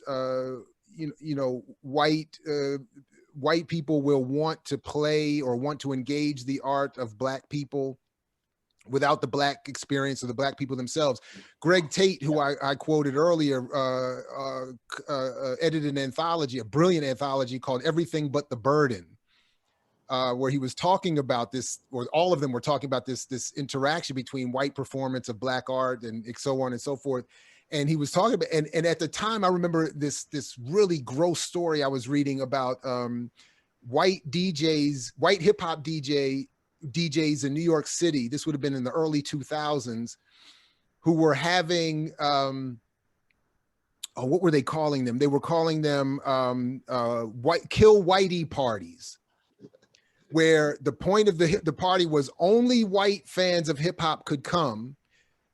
They could get in for free if they came in with like a watermelon or some other sort of gross racist. And one of the women quoted in the articles, I'll never forget this, and it was a New York Times article, quoted her as saying she liked these parties because she wanted to go somewhere where she could enjoy Black hip hop music without the Black people being there themselves. She was very clear on that. So I don't know if that was what was happening with these players, but this is something that I do think goes on, that a lot of times through the encouragement, through the popularity of Black art and the machinery of the American machine in particular, a lot of white people around the world and in this country have said, have become fans, but they don't know Black people. They don't engage Black people. They're not really interested in the histories and experiences of Black people. They just want that art. So, and why famously came up, I think within the last year in terms of the NBA with that whole argument of shut up and dribble, just play, entertain us, don't. So anyway, I think that, to the extent that you have, I think you have overcome initially set boundaries or barriers or encouraged barriers. And you represent, I guess, the other side of this problem that can only really be addressed if there's a real change in the social relationships and the political relationships of everybody involved. But I think, unfortunately, this is just, I don't know. Yeah. All right. So thank you for that. That was really good. Yeah. Yes, thank you for that again, Ronald, and for your patience again, because he had his hand up for a minute. I'm going to try to loop together 3 questions, 1 in the chat and 2 in Q&A. And those really are the questions about young people and media literacy, right? How do we cultivate a certain critical thinking related to media, the so-called truth about the media, and how all the apparatus we've been talking about in our young people, the ones we're raising, the ones we teach in K through 12 classrooms and college classrooms. Are there other emancipatory journalist professors teaching and doing what you do at Morgan State? How do we do that? And also, there's a question about the Black Lives Matter movement, and are you completely, is this doomed? Is this fake? Is it trite? Is there hope for what this could produce? Is there an ounce of, is there value there? So yeah, those are the questions. So let me try, I think if I can tie a couple of threads, the critical media literacy piece. First of all, I want to be very clear. I'm supposed to be doing this professionally, but I don't have all the answers. And even within my own household, there's media imposition on my own children that I haven't been able to withstand. I think parenting in general is a process of powerlessness, but the only way I've been able to think to do it is to be very open and honest, to be very direct. I've been very direct with my children from day one, very clear about what we let them watch, what we don't, why we let them watch, what we let them watch, why we don't. We're very critical when we're watching with them. But even within that, they watch a lot of stuff that I think is silly. They get exposed to a lot of stuff. I just can't, you can't, the media apparatus is designed intentionally to make it almost impossible for. So I just think we have to be much more, I think I would be better if I was more engaged politically and actively with organizations. This is why I think, why I keep endeavoring to work with others, why I try to work with Dr. Ichile as much as possible and our Blacklash and other formations, because the more we work together, the more we can help one another find solutions to these problems. Because the only other way is to be, to become very clear about how this media system works and to be very clear and direct with those you love about how it works is the only way I know to do it. And in that process, we would hopefully raise up more young people who are critically media literate and able to see things like the machinations of activists and organizations in this environment. So to try to connect those threads, I think there are a lot of problems with Black Lives Matter. And I think there's a huge difference between the Black Lives Matter Foundation and the Black Lives Matter activists on the ground who in a number of different ways are using that label to do a number of different things that aren't always the same thing and don't always mean the same thing. But I think in general, none of it's organized properly, none of it's organized enough, and none of it is organized militantly enough to do the things that I think we needed to do. So maybe that'll happen later. But where I would end with some level of positivity is that like our colleague, who shall remain nameless for his own reasons, likes to say all the time, one of the things that I think is important to note in this moment is that at least there's a pulse. So I may not be a fan of the way Black Lives Matter is insufficiently organized, but the fact that so many people want to engage it is part of that pulse that I think is so important. And that is what so much effort at propaganda is working to limit. In 2018, the United States Air Force was running war games in preparation for what they were calling the Z-bellion, where they were planning for a mid-2020s rebellion of Generation Z, who they were predicting were going to rebel even before COVID in response to the absence of improvement of their conditions based on what they were promised as children and young people. And they're going to enter this world as young adults and not have any of what they're being told that they're supposed to have, and that they're going to rebel. So instead of, by the way, engaging in policies to redistribute wealth and healthcare and take care of people, they just went ahead and got their military training ready to deal with the people coming into the streets. And my point in that is to say that where I find, sounds crazy to me at least, where I find hope is in the massive amounts of propaganda and work being done to limit the effectiveness or the response that they know is coming from a group of people who are clear that this world is not what it's supposed to be and who want something else and are going to work to get it. So the system's response can only be more propaganda and more threat of violence. So the more we see that, to go back to what Kwame Ture used to say, the more we should take prideful hopefulness in that the amount of repression is because of the fear that we represent. And as I often say, when parents, not that any of us should ever put our hands on our children, but the moment the parent puts their hand on a child, that's the most powerless that they are. Because, as we all know as parents, when your parent could, mother or father could just give you a look and you would fall in line, or better yet, you would fall in line before you even did anything wrong, just out of fear. That's when they have the most power. The moment that they had to punish you or put their hands, that was when they were expressing their powerlessness. Now, it didn't feel good, maybe, but in that moment, if you could step between the slaps or the yells or whatever we were getting and think, wow, this is because I've exposed your powerlessness, something might, so that's the way I think we need to look at it, because anyway, that's how they're looking at it. So what we need to do is just better organize it and make it more effective. That's all. Yeah. I hate my answers to those questions, by the way. No, they're good. No, my mom's voice still exists in my head most days, and I'm getting my mama look together. It's almost perfect. I'm trying. Mine doesn't work. Mine isn't working right now. My daughters are like, whatever, daddy. Mine works on my daughter. It does not work on dogs. But I wanted to just go back and kind of get more of your thoughts on college classrooms and teaching this within the college setting, and also maybe book recommendations. You've put many books on the table for us to read. I hope everybody's been taking notes of that. Like, our book list is now long.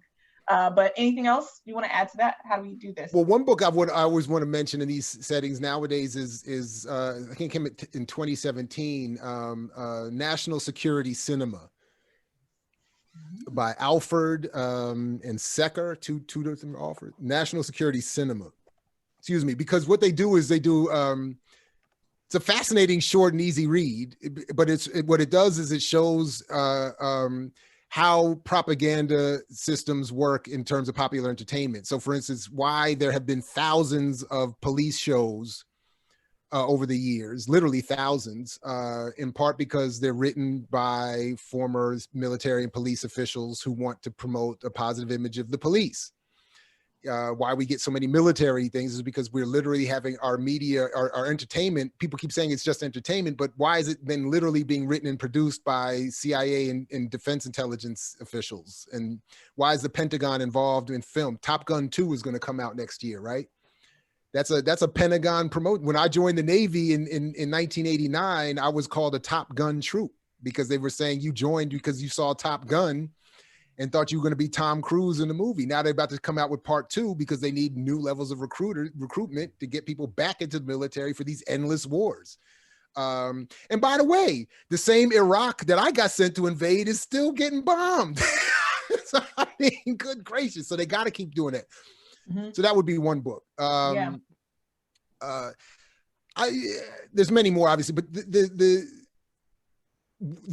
thing I hate the most about this COVID, I shouldn't, that's wrong. That's not. One of the things I hate a lot about this COVID moment is that I miss being in the classroom. I'm just having a talk with them about things because it's Zoom. You are talking or you're writing? I can talk. Let me mute. Okay, go ahead. Thanks. Because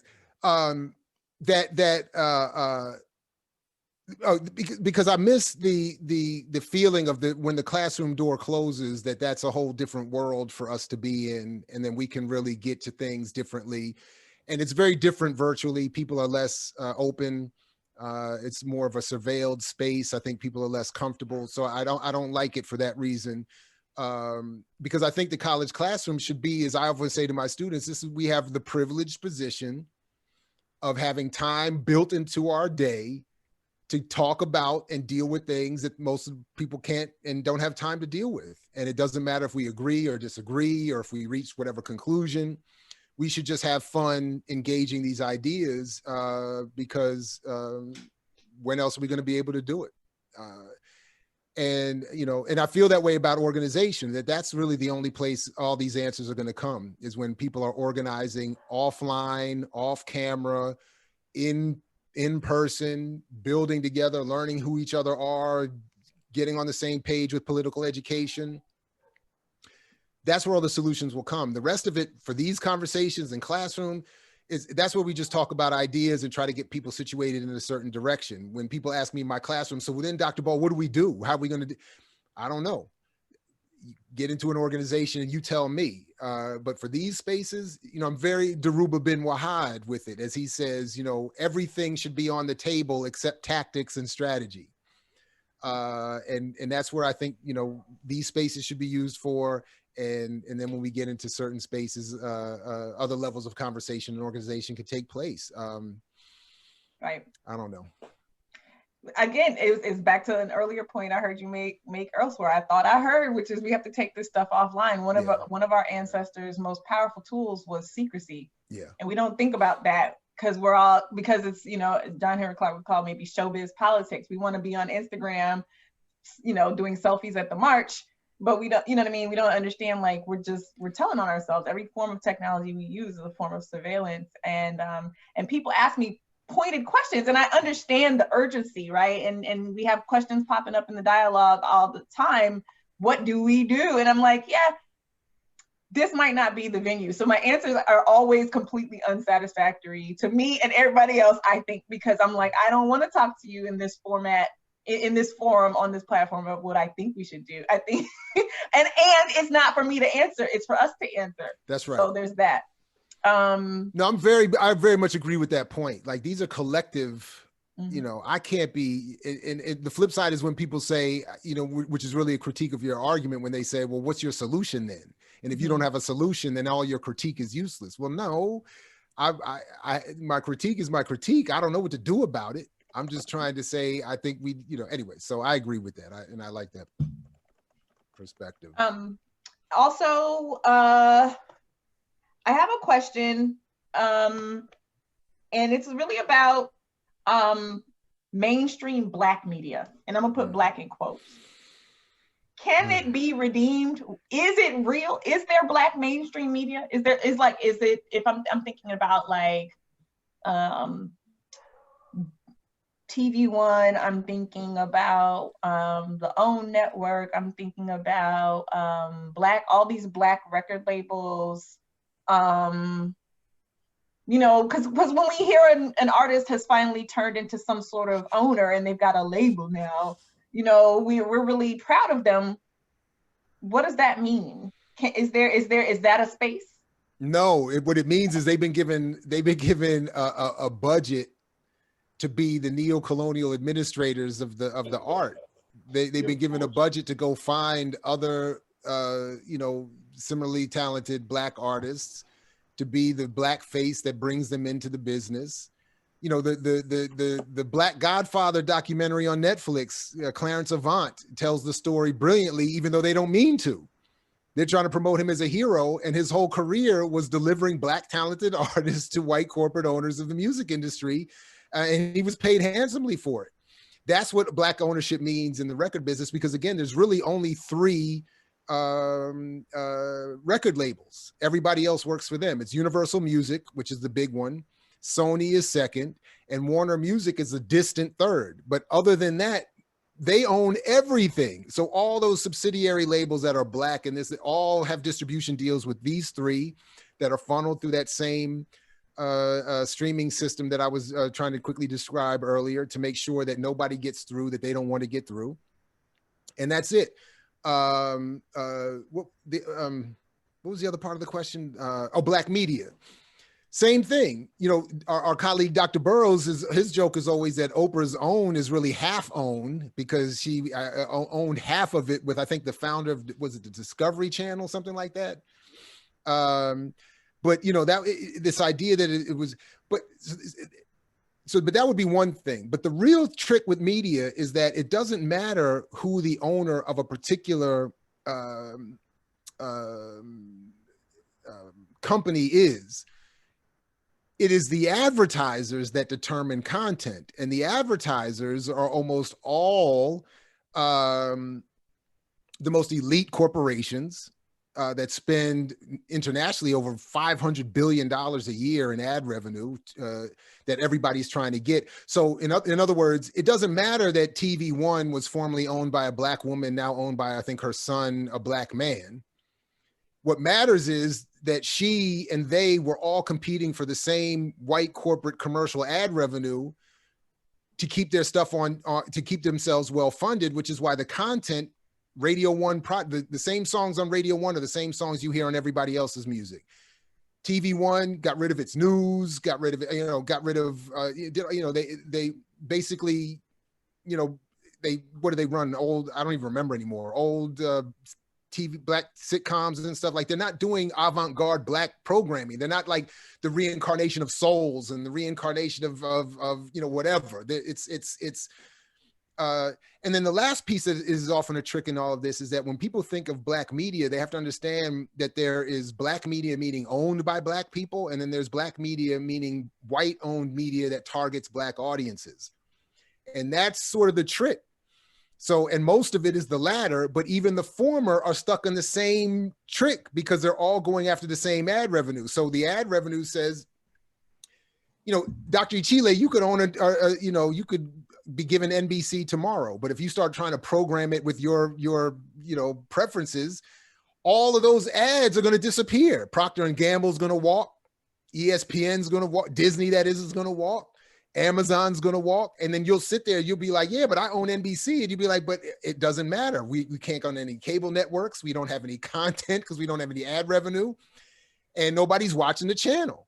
So that's really the hustle here. So whenever, you know, they'll trick us a little bit by saying, look, you have a Black executive here and a Black actor here and a Black political person here, but they're all politicians and entertainers going after that same ad budget. So that's why we get almost the same output regardless of the color or gender of the person in charge. And it's a mess. Huh? We get the same violence and racist brutality no matter what color the cop is. Anyway, that's right. Sidebar. Sometimes it's worse, and sometimes it's worse. Right. Because we still have that desire to also compete, right, with our white counterparts and be as good at being like them as they are, you know, and like all that other stuff. And wanting that money. But wanting that money means you have to be as close to what they want as possible, which is why we don't get the diversity of performance or ideas that we should.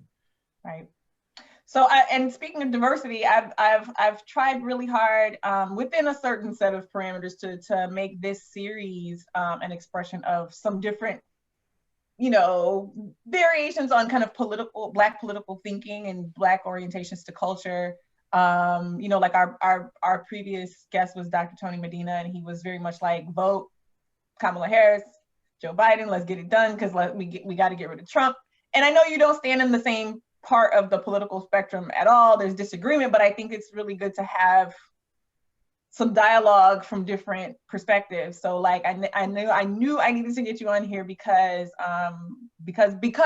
to your point, people on the radical end of the Black political spectrum don't get a lot of space. And you've worked really hard over the course of your career to create that space and amplify the voices of other people trying to occupy that space. So I put Todd Stephen Burrow's name in the chat. I consider him an emancipatory journalist. My last question to you, because I'm trying to kind of move toward closing, is who are some of the other Black journalists that you trust? Like when you want a news source or you're interested in kind of free Black creative spaces, who are you reading? Who are you looking to? It's a good question. First of all, I want to say that even though we disagree on the political thing, I think what you've done is a good thing there, and I think Tony Medina is dope. I mean, yeah. So I think that's great. But we definitely disagree on that voting piece. But that's cool. Mm-hmm. Off the top of my head, man, I don't. The Black Agenda crew is got to be listed. I mean, Margaret Kimberly, I read her more than probably anybody on Black Agenda at this point. The late great Bruce Dixon, unfortunately, is not here anymore. Glenn Ford. I mean, Black Agenda report in general, I think is really important. I think what Jackie Luqman and Sean Blackman are doing is really important. What Eugene Puryear is doing with the Breakthrough News is really important. Oh man, there are going to be others I'm missing. Yeah. Journalistically, it's harder than it is academically. I mean, there's a lot more, I find at least, Black radical academic work happening now than Black journalism. Interesting. So actually, that's deep. I have to think about that, but I think that's what I think. Rare company, huh? Yeah, I mean, because again, it's hard. First of all, it's hard to have a funded career and take the positions journalistically that I think we need to take. Whatever work I've been able to do in journalism and media has been on the side of my career. So I think that helps in terms of, but it doesn't help in terms of doing it and sustaining yourself. So it's hard to find people. I mean, there are others doing, I think, some really good work. The brother that does, oh man, he does the Code Breakers podcast for NPR, I think is actually pretty important, even if I'm not fully in agreement with the politics there. But anyway, I'll have to leave it there for now. I think I'm drawing a blank on the journalism piece. Look, I think what Ben Dixon is doing, even though they're solidly a Democratic Party crew, which I'm left of that, but Ben Dixon and his clickbaity YouTube morning program, I think, is actually really important. The three brothers he's gathered with to talk Black politics, even in the context of a Democratic Party I'm not fond of, is I still think important in terms of getting news and perspectives that we don't get elsewhere. Yeah.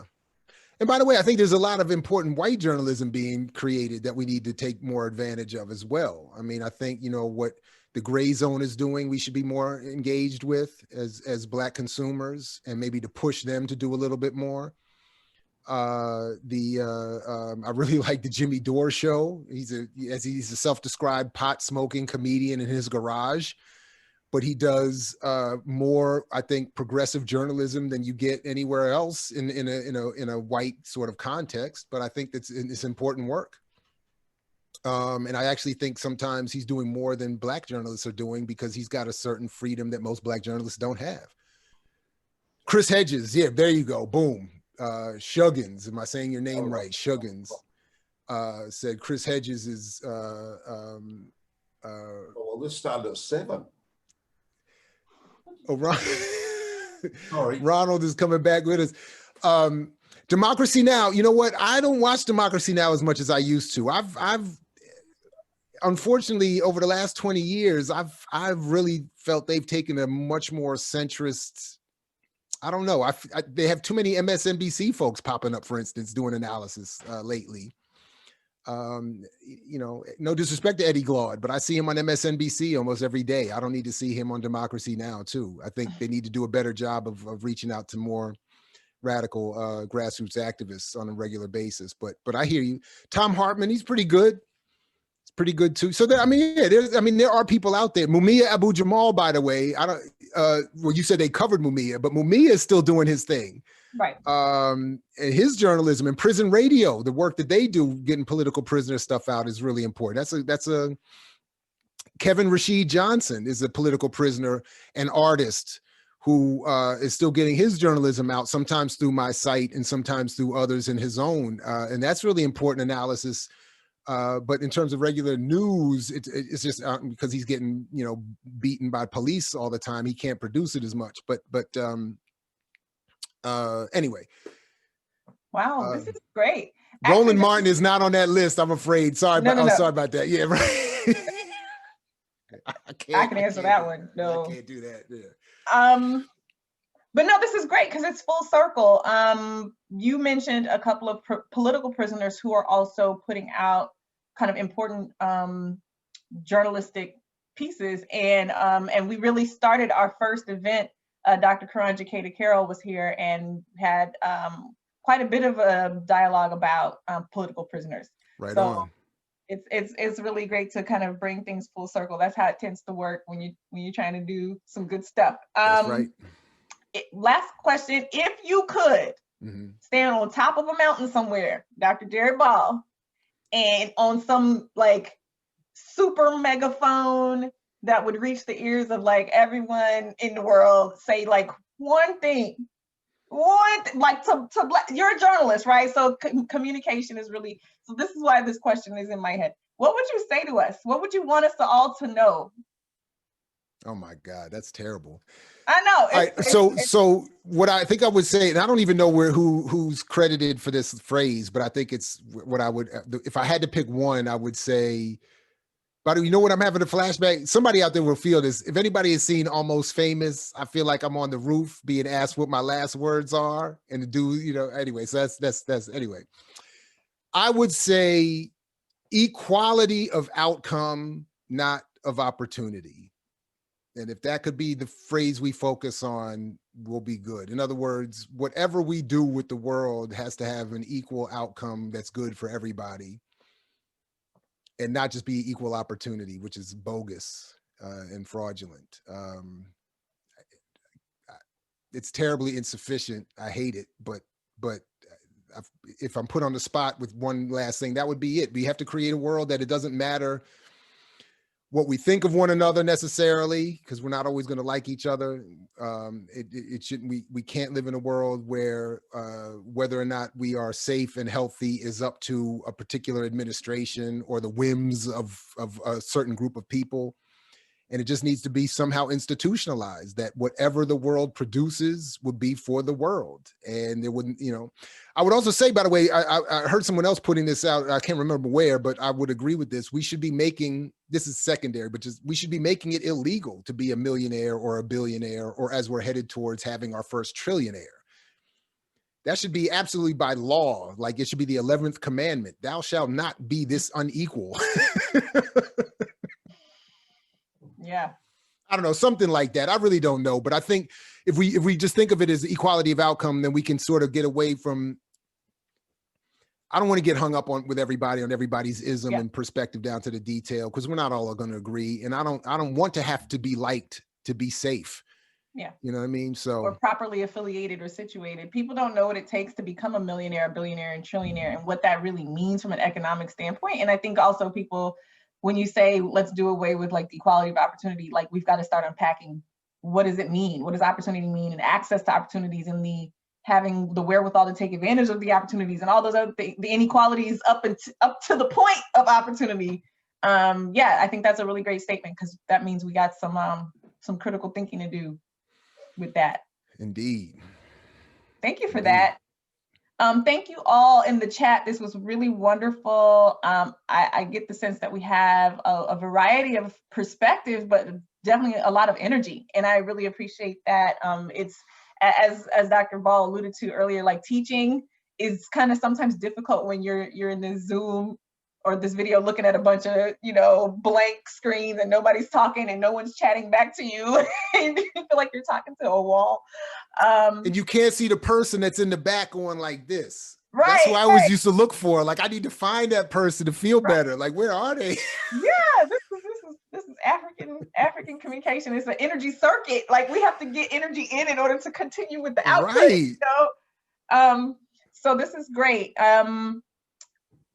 Thank you so much. I'm making good trouble. That's good. Thank you, Claire. I will definitely keep in touch. And I got your email.